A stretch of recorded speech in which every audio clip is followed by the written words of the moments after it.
ನಮಸ್ಕಾರ. ನಮ್ಮ ದುನಿಯಾ ವಿಜಯ್ ಅವರು ಇತ್ತೀಚಿನ ದಿನಗಳಲ್ಲಿ ಒಂದು ವಿಶೇಷವಾದಂತ ಸಿನಿಮಾ ತೆಗೆದಿದ್ದಾರೆ, ಲ್ಯಾಂಡ್ ಲಾರ್ಡ್. ಇದರಲ್ಲಿ ವಿಶೇಷ ಏನಂದ್ರೆ ಈ ದೇಶದ ಸಂವಿಧಾನ, ರಕ್ಷಣೆ, ಕಾನೂನು ಬದ್ಧತೆ ಇವೆಲ್ಲ ಕೂಡ ಅಡಗಿರೋದನ್ನ ನಾನು ರಿವ್ಯೂನಲ್ಲಿ ನೋಡಿದ್ದೇನೆ.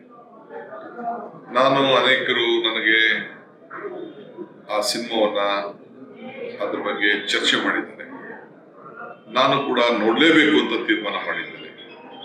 ಇನ್ನೊಂದು 2-3 ದಿನದಲ್ಲೇ ನಾನು ಆ ಚಿತ್ರಮಂದಿರಕ್ಕೆ ಹೋಗಿ ಆ ಸಿನಿಮಾವನ್ನ ನೋಡ್ಲಿಕ್ಕೆ, ಏಕೆಂದ್ರೆ ಈ ದೇಶದ ರಾಷ್ಟ್ರೀಯತೆ, ಸಂವಿಧಾನ, ಅನೇಕ ವಿಚಾರಗಳನ್ನು, ಈಗಿನ ಪರಿಸ್ಥಿತಿ ಬಗ್ಗೆ ವಿವರಣೆಯನ್ನ ನೀಡಿದ್ದಾರೆ.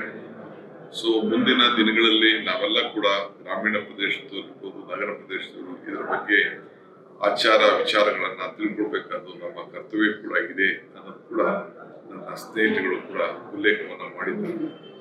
ಸೊ ಅದಕ್ಕೆ ನಾನು ಹೋಗ್ತಾ ಇದ್ದೀನಿ, ನೀವು ಕೂಡ ಆ ಸಿನಿಮಾಕ್ಕೆ ಬನ್ನಿ, ಒಟ್ಟಿಗೆ ನೋಡೋಣ. ನಾನು ಇದು ಒಂದು ವಿಶೇಷವಾದಂತ ಸಿನಿಮಾ ಅಂತ ನಾನು ಭಾವಿಸ್ಕೊಂಡಿದ್ದೇನೆ. ಸೊ ಆದಷ್ಟು ಜಲ್ದಿ ನಮ್ಮ ಸಂವಿಧಾನದ ಬಗ್ಗೆ, ನಮ್ಮ ಕಾನೂನು ಬಗ್ಗೆ ಜ್ಞಾನವನ್ನು ಪಡ್ಕೊಳ್ಳುವಂತ ಕೆಲಸವನ್ನು ಮಾಡೋಣ. ನಮಸ್ಕಾರ.